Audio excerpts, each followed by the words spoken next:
Maanta waxaynu qaadanaynaa 10 jumladood. La soo casharka. I am eating breakfast. Waxaan cunayaa quraac.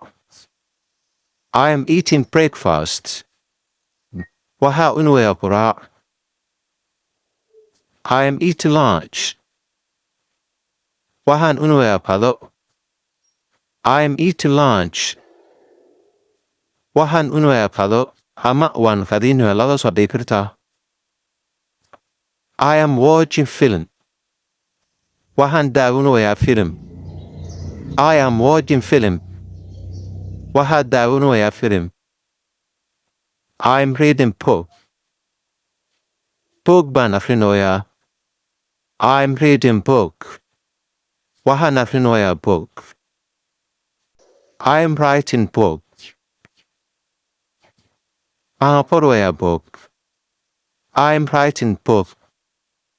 Waxaan qorayaa book. I am walking.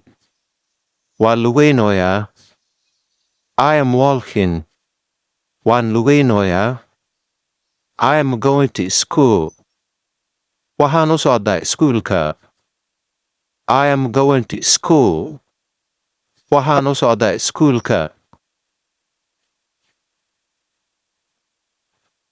The lunch is so sweet. Qadada way macdahay. The lunch is so sweet. Qadada way macdahay. Who cooked it? Yaa kariyay.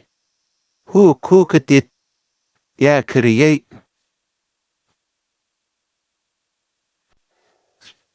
Who is knocking at the door? Yaa albaabka gargaraacayo. Who is knocking at the door? Yaa albaabka gargaraacayo.